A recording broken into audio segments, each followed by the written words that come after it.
الحمد لله رب العالمين، والصلاة والسلام على أشرف الأنبياء والمرسلين نبينا محمد وعلى آله وصحبه أجمعين. أما بعد، كتاب مشكات المصابيح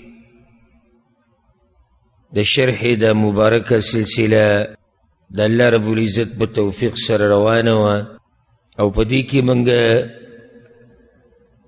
مسئلہ ده ویترو مکمل کریو. ویتر بسو رکاته کے پس طریقه بے کے کم وقت بے کے کولی لازم دیو کنی نو دا مسئلی اکثر بیانی شیوی. دا غین بعد بیا مؤلف رحمه الله باب راوڑے دے باب القنوت، باب پا بیان دا آغا مسئلو کی چی آغا دا قنوت سر تعلق ساتی. دا دی ٹکی القنوت پاربئی کے دیر معنی دی. کل پاربئی کی قنوت پا معنی دا دعا سر رازی چی دلتا مقصد دقا دے. کل قنوت پا معنی دا خشوع و عجزی سر رازی. قنوت پا معنی دا قیام امرازی ودریده، او قنوت پا معنی دا غلی که دوم رازی پاربئی که پا معنی دا منظم رازی ہمیشہ دا اللہ بندگی کول. دا طولی معنی با کی دن نپرتی خود دلتا قنوت پا معنی دا دعا سر دے، یعنی آغا مسئلی چی آغا دا دعای قنوت سر تعلق ساتی. بیا دا مسئلہ یاد کئی قنوت پا دو قسم دے. یو آغا قنوت دعای قنوت چی آغا پا ویترو کے ویلے کی گی، او دویم تو ویلے کی گی قنوت نازلہ. آغا دعا آغا قنوت چی کل پا مسلمانانو بندی سسخت رائشی سمسل رائشی مصیبت رائشی دشمن دا طرف نے پہ حملوشی پا آغا ٹیم کی بید قنوت چی کم ولکی گی آغیتا ولکی گی قنوت نازلہ. دا قنوت نازلہ زی چی دے آغا پرزی منز دے، یعنی قنوت نازلہ با پرزی منزونو کم کی گی. ہر چی قنوت الویتر دے نو دا ویتر پا منزکی کی گی. دعای قنوت کما چی دا ویترو سر تعلق ساتین آغا پا ویتر کی گی. بیا که تاسو ته یاد وي نو تیر شوي درس کې منګه هغه حدیث ذکر کړی د حسن بن علي رضی الله عنه. پیغمبر صلی الله علیه وسلم هغه ته دعای قنوت ښوولې وه د ویترو دپاره. کومه دعا وه؟ اللهم اهدني فی من هدیت وعافني فی من عافیت.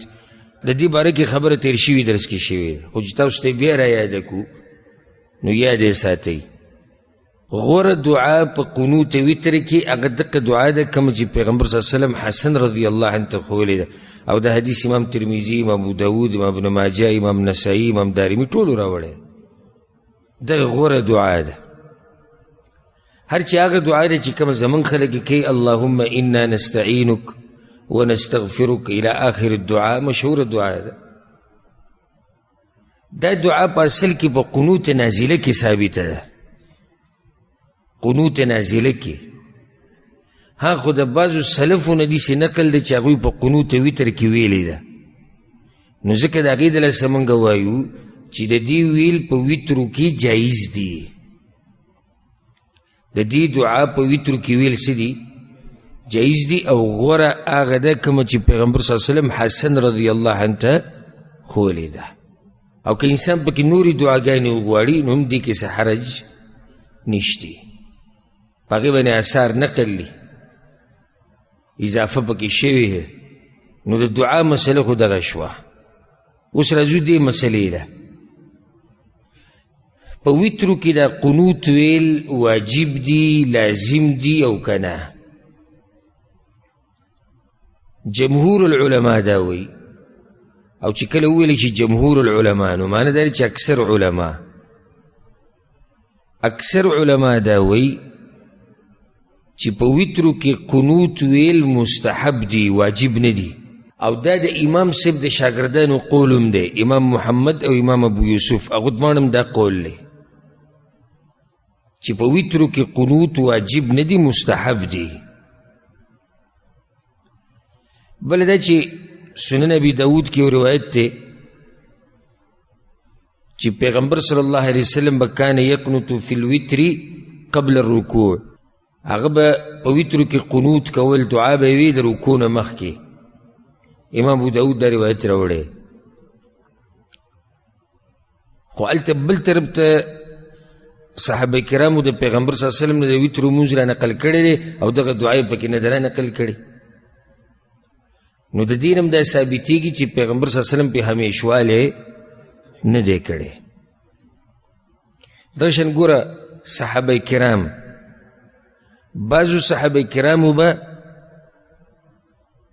قنوت همیشه کو، بعضو صحابه کرامو په ویترو کې، بعضو به صرف په روجه کې دا دعا کوله په ویترو کې، او د بعضو نه ثابت دی چې بالکل به یې نه کوله. نو د دین هم دا ثابته شوه چې په ویترو کې دعای قنوت واجب نه ده، بلکې د پیغمبر صلی الله علیه وسلم په طریقه چې صحیح عمل کول غواړي نو کله یې کوه او کله یې مه کوه. کیدای شي څوک وایي چې دا مسلې نه وي، نه مسله نه وي نه ده، خو ته اول پرې راوړې. مسله زړه زمونږ خو دلیل کوي پیغمبر صلی الله علیه وسلم، صحابه کرام، سلف صالحین. نو دولې پیغمبر صلی الله علیه وسلم وسنی دس، یا د دین وسنی دی یا صحابه کرام وسنی دي، خبرې خو پخوانۍ دي، خو ته اول پرې راوړې. نو دعای قنوت په ویترو کې دا واجب او لازم نه ده. چې نه کوې نو بیا به ویتر څنګه کې، بس بیا دا وایي نو بیا به ویتر داسې کې چې کله ته سوره فاتحه دې ووایي، سورة اخلاص دې ووایي، بس رکوع له ځه. رکوع نه چې راپاسې سمع الله لمن حمده ربنا لك الحمد حمدا کثیرا، هغه دعاګانې دې ووایي، بیا سجدې له ځه. یو دا مسله دا زمونږ بعضو مولیانو لازم کړې ده، حالانکې د هغوی سره په دې دلیل نشته، په دې هېڅ صریح دلیل نشته چې قنوت په ویترو کې واجب دی. بیا بله مسله د قنوت نه مخکې الله اکبر ویل او د هغې سره لاسونه اوچتول، په دې باندې هېڅ صحیح دلیل نشته. دا خبره موږ علی بصیرت کوو، د علم په رڼا کې کوو، چې یو غر بل غر نه ولو. دې باره کې بعض علما آثار ذکر کوي د سلف صالحینو، چې وګوره پلانی صحابي وګوره پلانی تابعي، خو د هغې سندونه نشتي. او بل دا چې د سلف صالحینو د آثارو نه مسله څنګه ثابته ده، هغې نه مخکې مرفوع حدیثونه وګوره، پای کې دا مسله شتي او که نه. او کوم آثار چې راغلي هم دي نو موږ وایو چې هغه سندن کمزوري دي. دا خلک چې کله صورت ختم کړي بیا وایي الله اکبر اللهم انا نستعینک ونستغفرک، دعا دا الله اکبر په دې دلیل نشتی، په دې باندې دلیل نشتی. او دغه لاسونه اوچتول په دې هم دلیل نشتی. چې کله موږ په منځ کې رفع الیدین کوو او په هغې باندې په سوونو دلایل دي، نو چې مذهب کې نه دی راغلی نو په هغې پورې خاندي، هغې ته وایي دا د خرو په شان لکې، او کله وایي د اسونو په شان لکې، او کله وایي مچان شړي. او چې کله یې دې کوي بغیر دلیله، دلیل به هم نشتي، نو هغه بیا صحیح دي. ولې چې صحیح دي؟ ځکه چې مذهب کې دي، مولا صاحب ویلي دي که نه، هغه په کتاب کې شتي. د دوی په کتاب کې چې کومه مسله راغله یو هغه برابر ده، او چې کومه نه وه یو هغه څه ده، هغه غلط نه، په هغې پورې بیا مذاق هم کوه. کله وایه دا د اسونو په شان لکۍ وایي، او کله وایي مچان شړي. وایه ته چې دا مچان شړی، نه نه وایي دا خو کتاب کې راغلي دي. نو چې ستا هغه کتاب کې راغلي ته وله دومره ګرمېږي، او چې زما هغه په سونو حدیثونو کې ثابته ده، بیا هم کله وایي منسوخ دی، او کله وایي نه، او کله دغه، او کله داسې. ها رفع الیدینو په باره کې په دې قنوتو کې صحیح اثار راغلي دي، لکه عبدالله بن مسعود نه، ابو هریره رضی الله عنه او نورو نه. پای کې داسې چې لاسونه به اوچتول، نو دې بعضو څه چل کړی، لاسونه اوچتول وي، لاسونه به اوچتول، الله اکبر به وي. حالانکه هلته لاسونه اوچتول نه مراد دی چې دعا کې به یې لاس اوچتول. دا دعا چې به یې کله غوښته که نه قنوت ته، نو په دې کې به یې لاس اوچت کړو. اللهم اهدني فيمن هديت وعافني فيمن، هلته دا لاس اوچتول ثابت دي، دغه لاس نه. هر چې قنوت نازله ده، قنوت نازله، نو هغې دپاره هم دغه رفع الیدین نه دي ثابت چې مخکې تی الله اکبر او لاس داسې اوچتې، هغې کې بیا دغه رفع الیدین ثابت دي، د دعا په شکل لاس اوچتول، د دعا په شکل. نو دا بله مسله شوه چې د ویترو نه مخکې، د ویترو د دعا نه مخکې الله اکبر ویل او د هغې سره لاس اوچتول، دا په صحیح دلیل سره نه وي ثابت. بله مسله دې سره یاده که، په دې قنوت کې، په دې دعا کې لاس اوچتول او نه اوچتول دواړه روا دي. یو سړی دی لکه زموږ خلک چې دعا غواړي لاس یې دقې شاني ویتر دعا چې کوي اللهم انا نستعینک ولیه، یو سړی ورسره لاس اوچتوي، موږ وایو چې په دې باندې اثار شتي،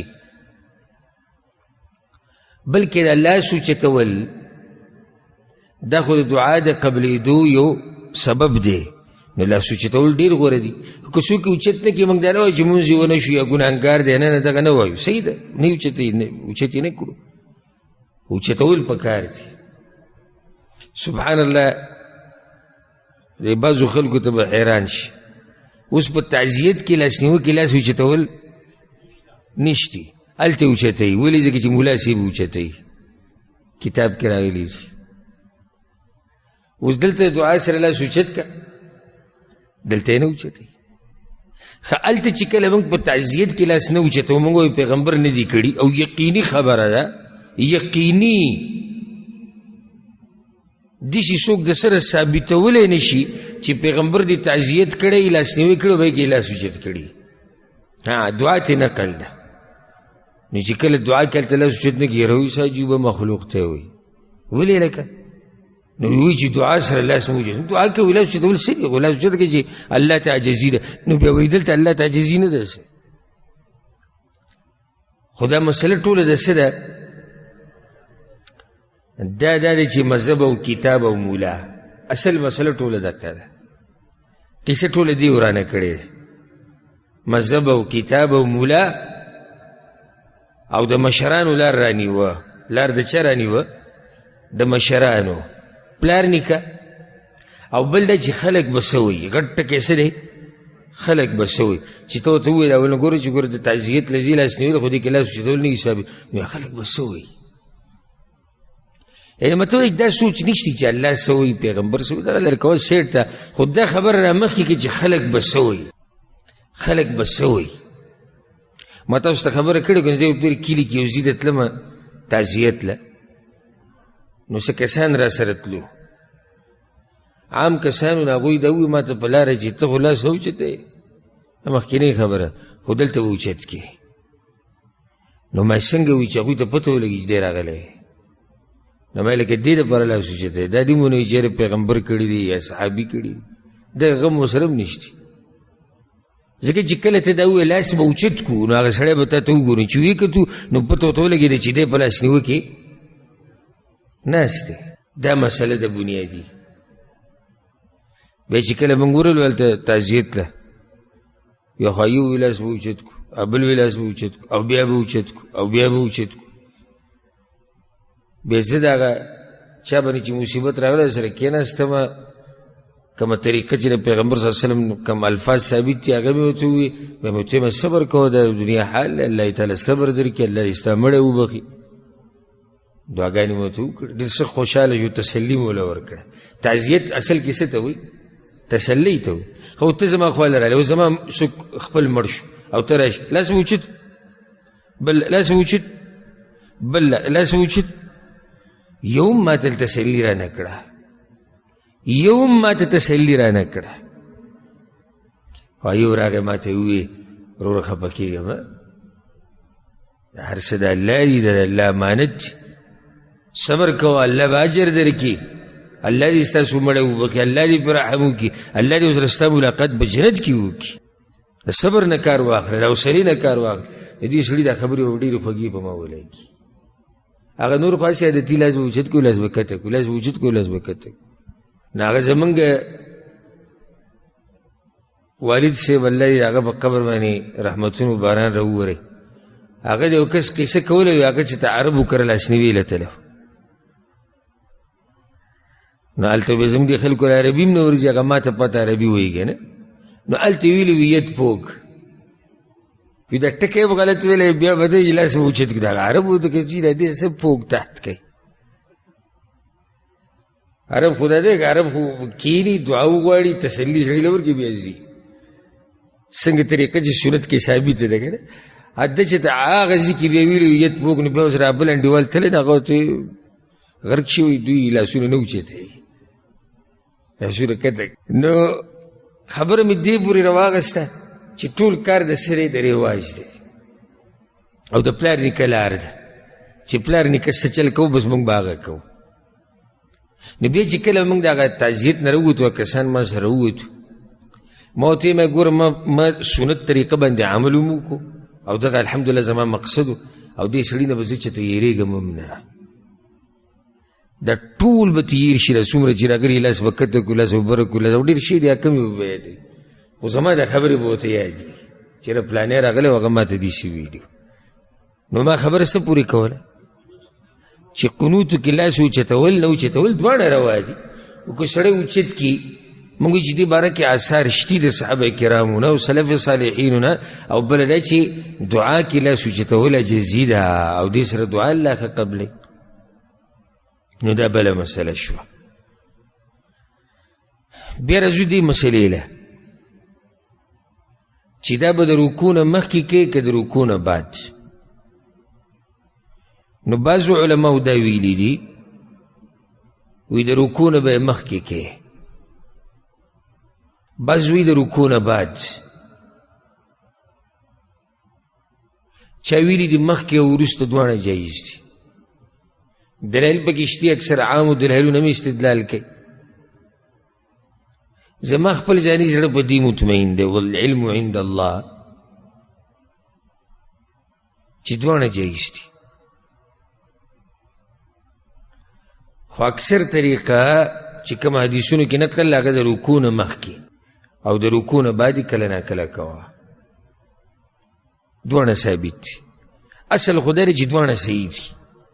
که یو سړی وي چې بیا افضل او غیر افضل یا ډېر او لږ، نو روایتونه داسې معلومیږي چې دا قنوت د دعا اکثر پکار چې سړی د ویترو نه مخکې کوي او د ویترو نه بعد دې هم کله نه کله کوي.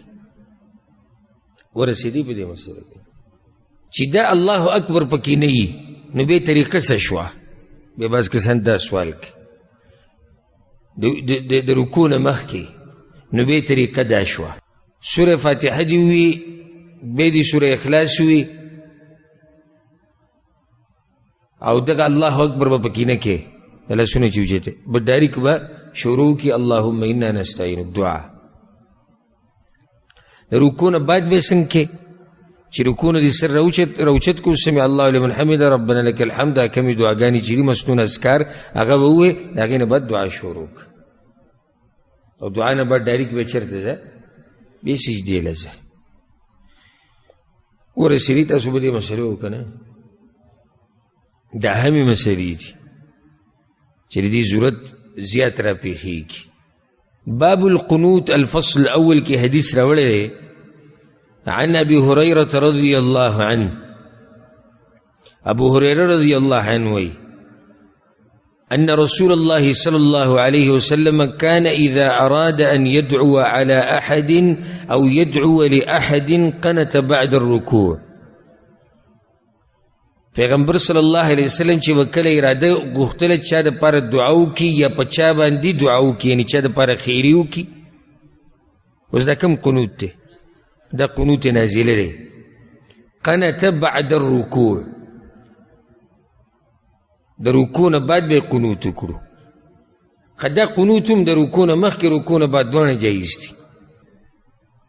نو دې حدیث کې وایي چې قنت بعد الرکوع، قنوت یو کو د رکوع نه بعد. فربما قال اذا قال سمع الله لمن حمده ربنا لك الحمد،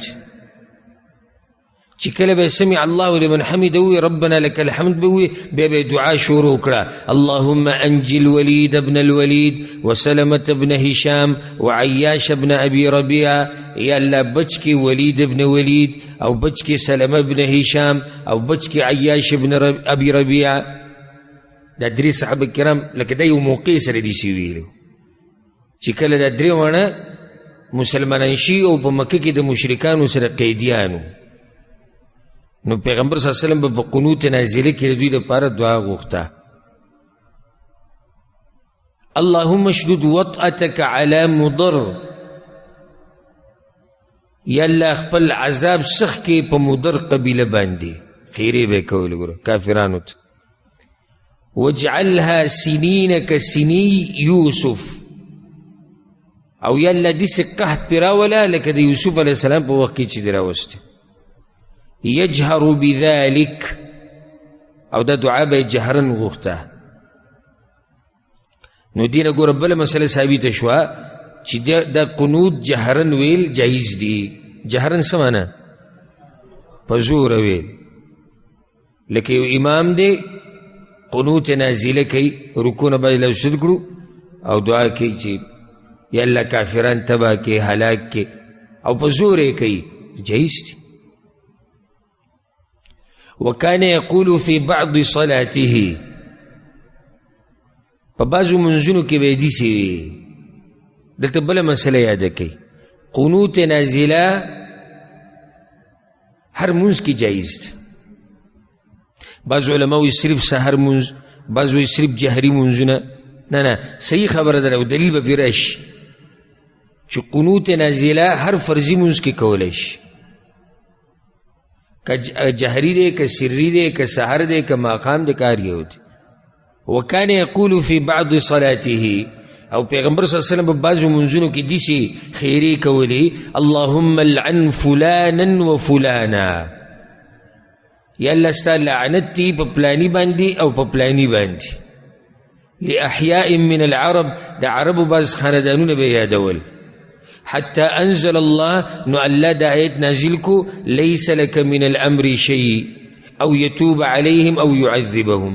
اے پیغمبر استا پلاس کی دوی دا خبری نسنیشتی که اللہ وغاڑی عذاب باور کی، که اللہ وغاڑی بخی توبی دا وستو توفیق باور کی.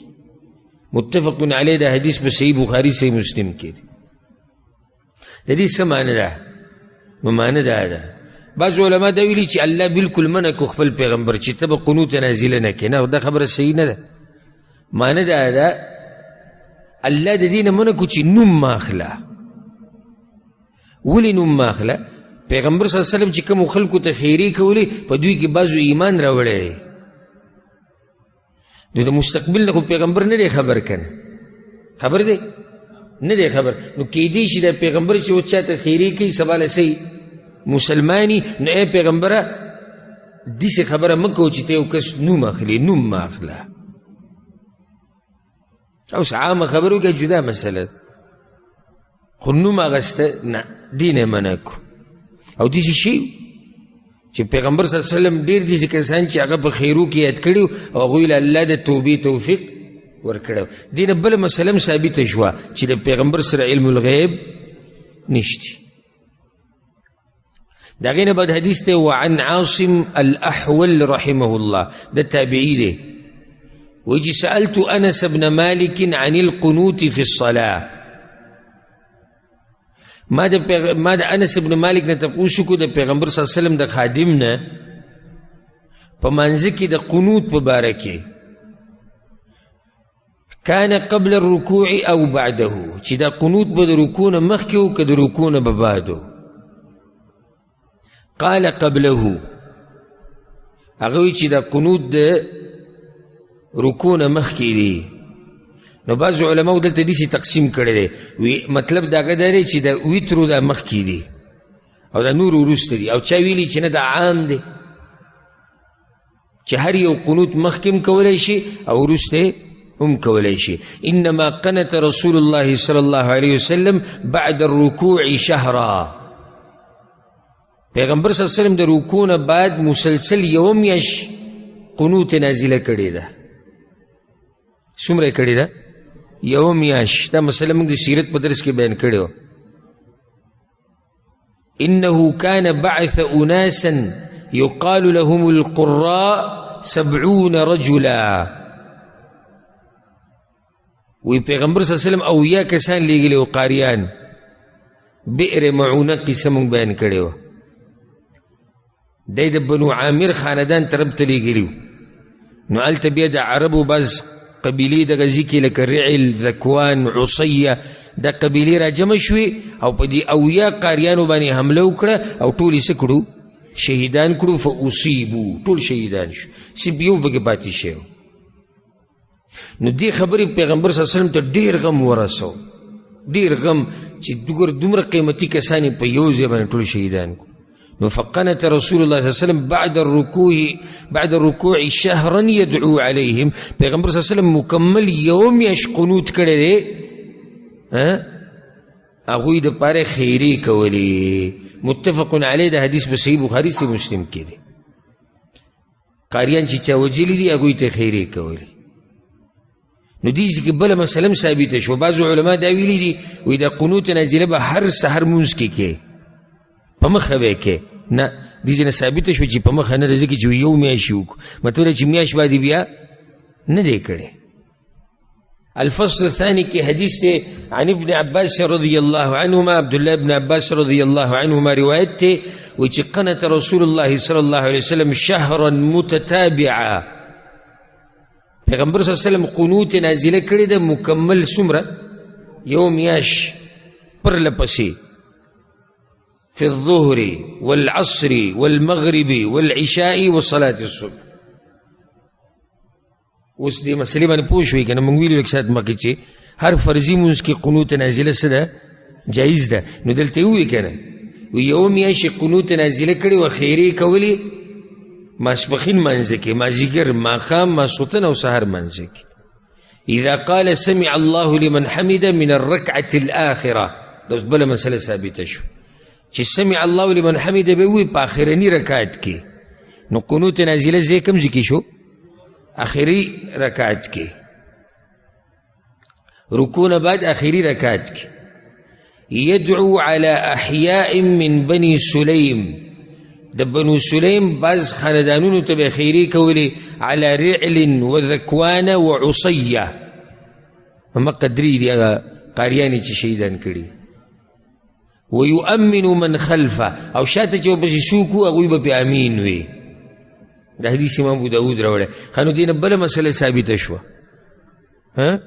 چې جهرن به یې کې او شاته خلک به پې څه وایي؟ امین به وایي. دا مسله ته هم ثابته شوه. وعن انس رضي الله عنه ان النبي صلى الله عليه وسلم قنت شهرا ثم تركه. پیغمبر صلی الله علیه وسلم یو میاشت قنوت کړی دی، بیا یې پرېښودی. رواه ابو داود والنسائي. دا حدیث ابو داود امام نسائی راوړی. وعن ابي مالك الاشجعي. ابو مالک الاشجعي وی قلت لابي، ما خپل پلار ته وی. پلار د صحابي دی طارق ابن اشیم رضی الله عنه.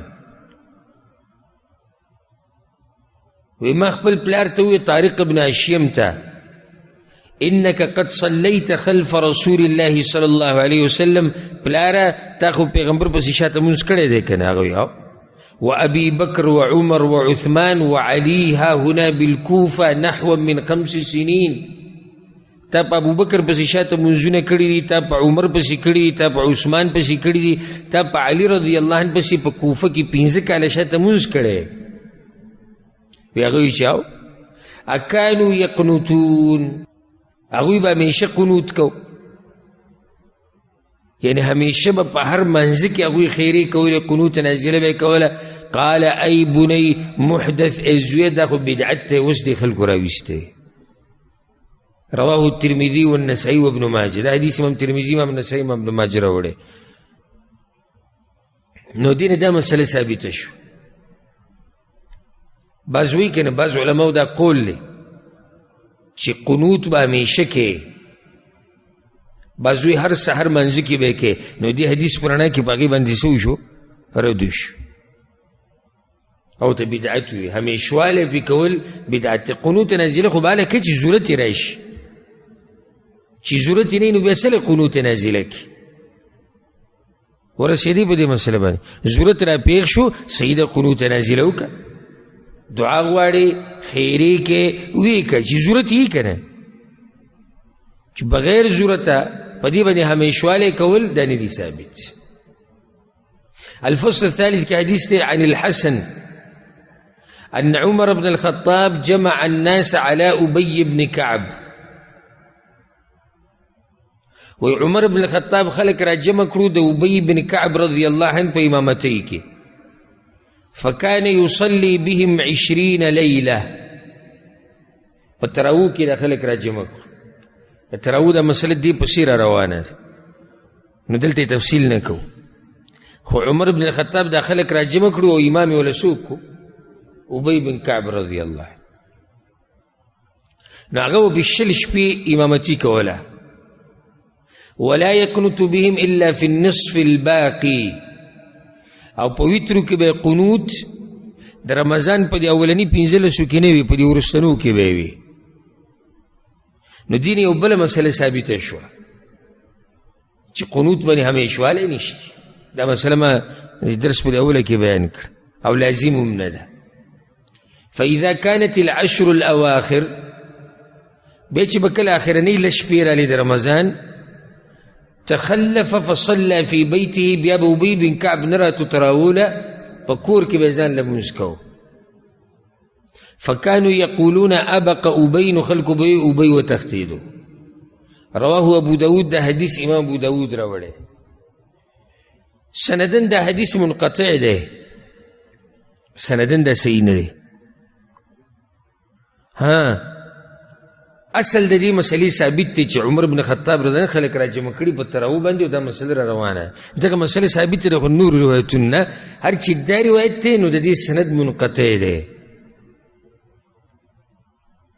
بعضو حضراتو سجل کړي مقلدینو دا روایت د امام ابو داود ده.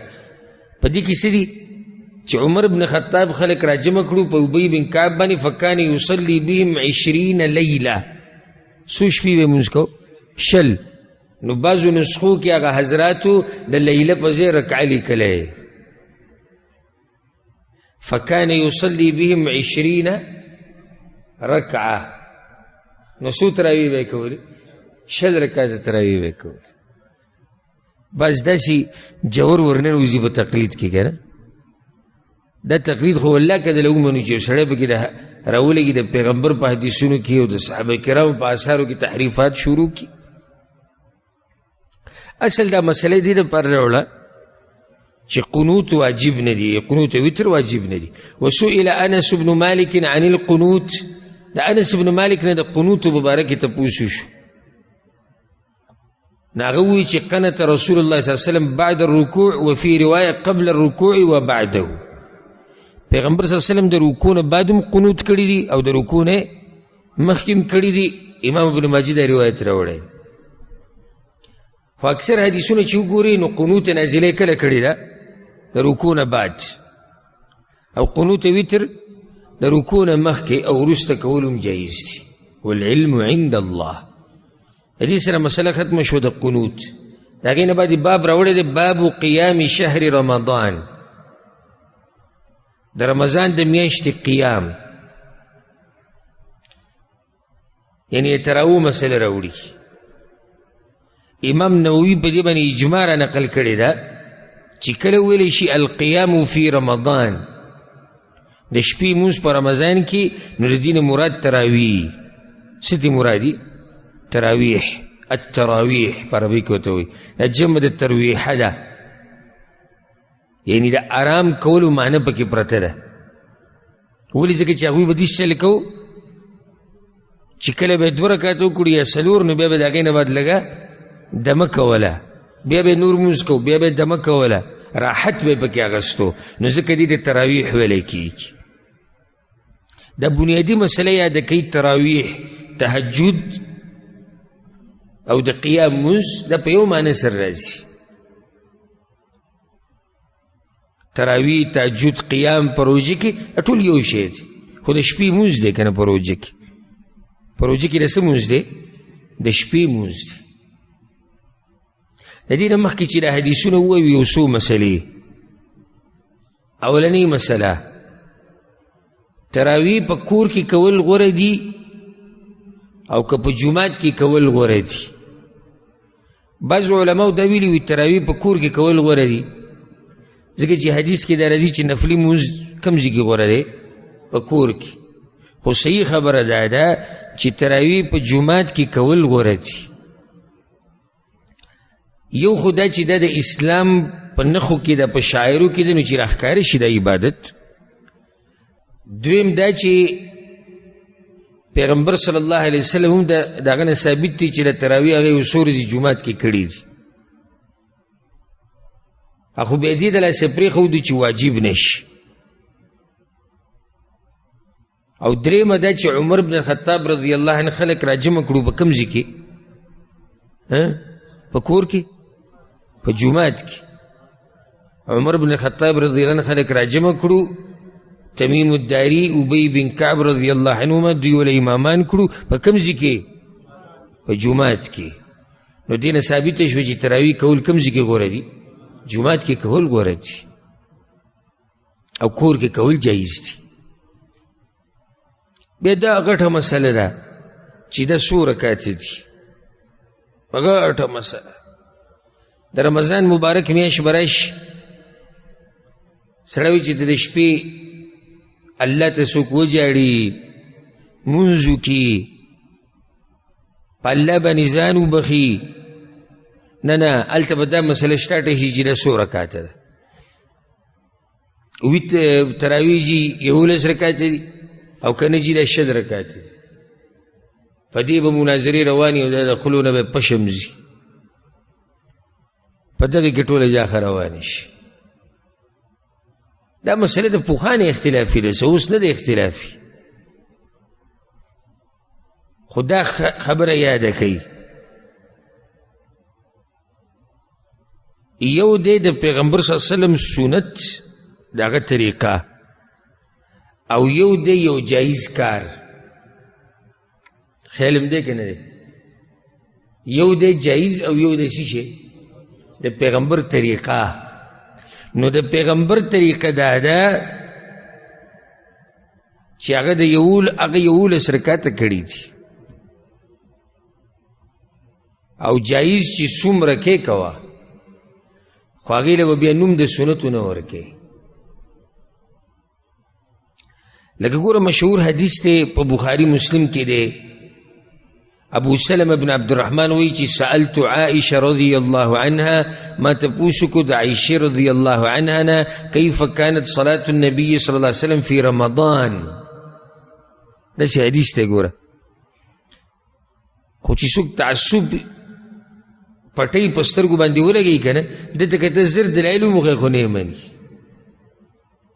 اوس ګوره تپوس د څه باره کې شوی دی چې پیغمبر صلی الله علیه وسلم به په رمضان کې د شپې څومره مونځ کوو هغې ورته ما کان یزید فی رمضان ولا فی غیره علی 11 رکعه پیغمبر صلی الله علیه وسلم په رمضان کې او په غیر رمضان کې 11 رکعاتو نه زیات مونځ به نه کوو واضح روایت که نه دی واضحه بالکل واضحه امام طبرانی و روایت راوړی د جابر رضی الله عنه وی چې صلى بنا رسول الله صلی الله علیه وسلم فی شهر رمضان 8 رکعات پیغمبر صلی الله علیه وسلم موږ ته امامتي را کړې وه د رمضان په میاشت کې تراویح راته کولې 8 رکعاته تراویح کړې وي څو یې کړې وي 8 رکعات نو د پیغمبر طریقه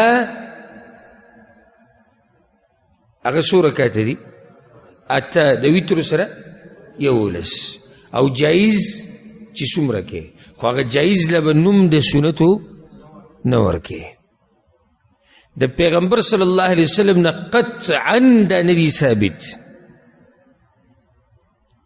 چې هغه دې 6 رکعاته تراویح کړي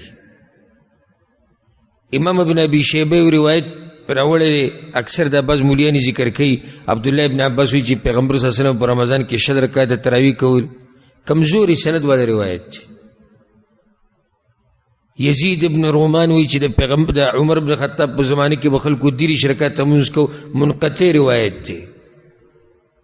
یحیی ابن سعید وایي چې عمر ابن خطاب رضی الله عنه امام ته وایي چې دوی دپاره 6 رکعاته تراویح کوه، منقطع روایت دی. وی حسن بصری وی چې عمر ابن خطاب دا خلق را جمع کړو په 6 رکعاته تراویح باندې، منقطع روایت دی. وی صاحب ابن یزید ویلی دی چې د عمر ابن خطاب په زمانه کې به خلکو د رمضان په میاشت کې 6 رکعاته تراویح کول شاذ روایت دی. امام مبارک فوری رحمه الله وی څومره روایات چې د 6 رکعات مبارک راغلي دي هغه ټول سندن کمزوري دي، ټول کمزوري دي. دا خبره موږ د علم په رڼا کې کوو، تعصب دپاره نه کوو. موږ الحمدلله چې موږ خو ګرځو په حدیثونو پسې لیوني، نو چې یو حدیث ثابت صحیح نو زموږ سره دشمني څه شوه؟ موږ بیا هم دا نه وایو چې 6 رکعاته ناروا دي. ګورئ زما دا خبره صحیح یاده کړئ، داسې نه چې بیا څوک غلطه بیانوي. ما څه ووایي؟ 6 رکعاته جایز دي، سنت به ورته نه وی، او سنت څو دي؟ 11 رکعاته، 8 او بیا 3 ویتر. او دا به هم نه وی چې پیغمبر نه 6 ثابت دي، او صحیح خبر دا دی چې د عمر بن خطاب رضی الله عنه هم 6 نه دي ثابت دي. جایز دي. یو سړی وایي چې 10 رکعاته کوم کوه، یو سړی وایي چې 40 کوم کوه، 80 کوم کوه، 100 رکعاته کوئ. دلیل پې دا دی موږ سره مخکې حدیث تیر شو، سړی خطبه کې پاسېدو، پیغمبر صلی الله علیه وسلم ته وایي د شپې لمونځ به څومره کوم، په څه طریقه به یې کوم؟ نو هغه ورته څه ووایي؟ 2 رکعاته کوه بس. عدد یې ورته وښو؟ نه، طریقه یې ورته وښو. وایي 2 رکعاته کوه، څومره یې کې دا ستا مرضي ده. یو سړی وایي زه د پیغمبر په طریقه کومه، نو د پیغمبر طریقه څه ده؟ 11 رکعاته. یو سړی وایي زه 6 کومه، جایز دي کوئ، خو مونځ کوه، پهلواني به نه کوې. د بعضو دا 6 ټکی خوښ دی، بس څه خوښ دی؟ 6.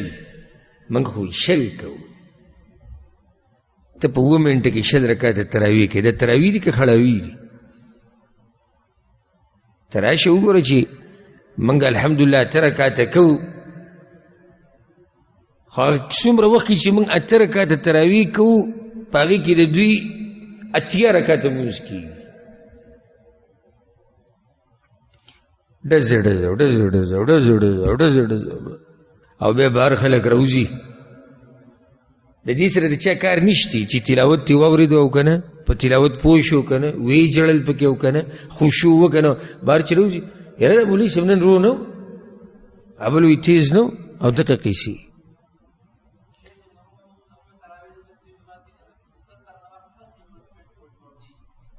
دی جماعت کې دا ابو بلال شمار کړي دي، یعنی زمونږ د تراویح 70 منټ پې لګي، 80 پورې، د 70 نه 80 یعنی څه د پاسه پاو باندې د پاسه ګنټه. دا اوس وګورئ نو چې یو سړی نښته یو ډزه ډزه ډزه ډزه ډزه ډزه ډزه ډزه او بیا په اخره کې راوځاله او ختم. مټیانو ته ډېر خوشحاله یې هلته خلک په کوم ورځ چې ختم وي که نه ټول به غوړ غوړ کېږي، هر یو به داسې سپینه جوړه اچولي یو. دا غم د چا سره نشته چې په دې قرآن پورې چې مذاق وشو. دا د قرآن ویلو طریقه ده، دا طریقه ده. دا خبر تیم نه چې کوم صورت وي، صرف په د مولوي صاحب د تلاوت اولنی ټکی اوري او یعلمون باندې به پوهېږي که چېرته یې ووایي، اخرنی ټکی دې سې راکوي یعلمون او الله اکبر بیا ورپرېوتی په منځ کې پوهېږم. نو بیا ظالمان په دې مقابله کوي. انډونیشیا کې ریکارډ جوړ شوی دی، 8 منټې دي که 9 منټې دي، د ټولو نه غټ ریکارډ هغه د انډونیشیا د مولیانو سره دی. هغوی په 8 منټې کې 6 رکعاته تراویح کړي دي.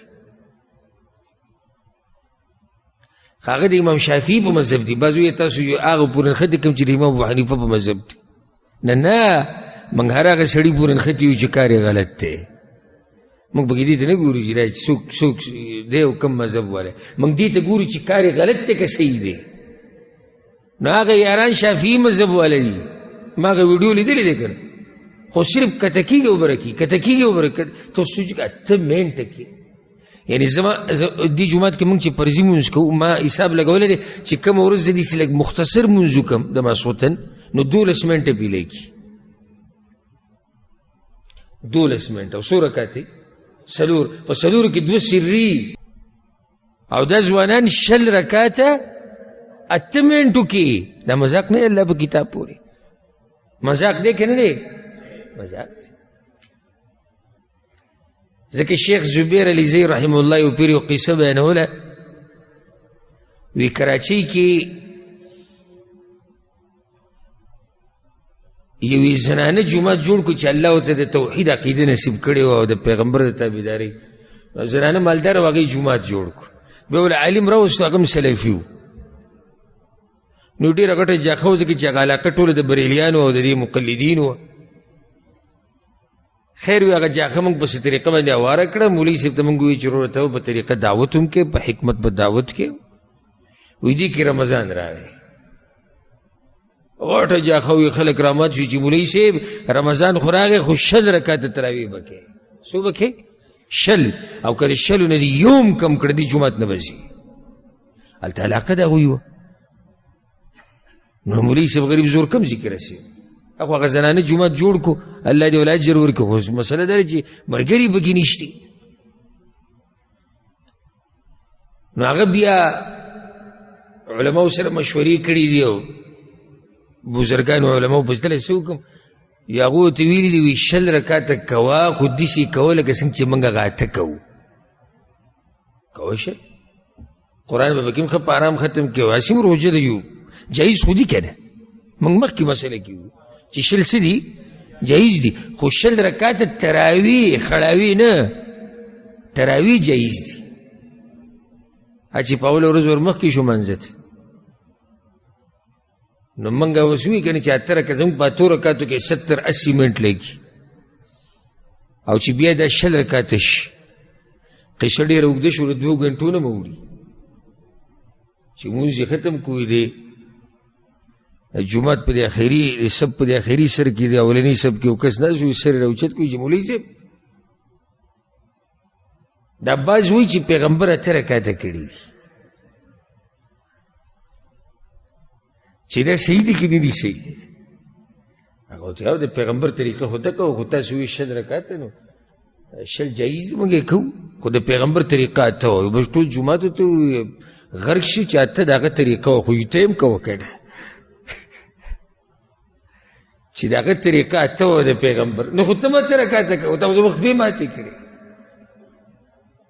دې 20 ته په دې خوشحاله دي چې دا صرف ډزه ډزه ډزه ډزه ډزه ډزه ډزه کته زبره ده، کته زبره ده، کته زبره، دې ته خوشحاله. یعنې دا 20 ته په ارام وکړه چې بیا وګورې څوک دې 20 ته پرېږدي که نه. نو تراویح 20 رکعته وکړه، هېڅ خبره نه. 20 پرېږده، 13 وکړه، 40 وکړه، خو په طریقه یې وکړه چې سکون پکې، اطمینان پکې، عجزي پکې، د قرآن تلاوت پکې په ښکلې طریقې سره وشي، عوام د دې مونځ نه فایده واخلي. بیا بعض وایي چې تاسو وایي چې 20 رکعته دا نشتي، دا نشتي ټکي تفسیر وکړئ. موږ دا نه وایو چې نشتي مطلب بدعت دی، موږ وایو نشتي معنی ده چې پیغمبر نه دی ثابت او نه د صحابه کرامو نه ثابت دي په صحیح سند سره. ها خو جایز دي. نو حرمینو کې چې 20 کوي، دا ډېره غټه مسله یادوي. بل څه ورته حرمینو کې نه رایدي. زموږ د عباس بختاني چې به یې تپوس کوي هم ډېر ساده طریقه یې بازو. یو ما ته ټلیفون وکړو، روژه وه د نن 4-5 کاله مخکې، ما ټلیفون اوچت کړو، روژه ماتې نه مخکې، ما السلام علیکم. وعلیکم السلام. حرم کې خو 20 رکعته کېږي، داسې په بدماشي یې ماته وویل. نو مدینه وزله پوښانه خبره ته څه اوري. نو څنګه د چې شل نشته ما د تا کوم ځای کتلی دي وی په ټي وي کې مې هم کتلی دي او تلی مې یم نو ما هم په کومو سترګو چې تا شل رکعته کتلي دي په هغه سترګو دې رافولېدې نه دي لیدلي په حرمینو کې په کومو غوږونو چې تا اورېدلي دي په هغه غوږونو ته چې تا چې ته په زور امین نه دی اورېدلی په حرمینو کې جنازې مونځ دلته نه دی لیدلی د کسوف او د خسوف مونځ دې نه دی لیدلی د باران د غوښتو مونځ دلته چې ته نه دی لیدلی صرف دغه یو طریقه دې راټینګه کړې ده دا په دې نه چې په حرم کې کېږي په دې چې په مذهب کې راغلی ده اصل مسله دا ده دې سره کار هم نشته چې حرم کې څه کېږي او څه نه کېږي د هغې جواب دا دی چې حرمین والی کوي خو صحیح ده نو جایز کار کوي که بدعت خو نه دی جایز دی کوي ته کې شل یو زم شل کو دقه حرمین والا به شانې کوه صحیح کوئ حق شان تلاوتونه حق شان جړاګانې حق شان دعاګانې واړه پکې بله هلته دوه امامان دي لس رکاته کې وایي چې ولې دوی شل ویلي دي هلته وجه دا ده که چېرته د سعودي عرب علماو دا ویلې او موږ خو دلته سبقونه ویلي ټول که چېرته دې علماو دا ویلی چې دا شل رکاته سنت دي نو بیا به په ټول سعودي عرب کې وی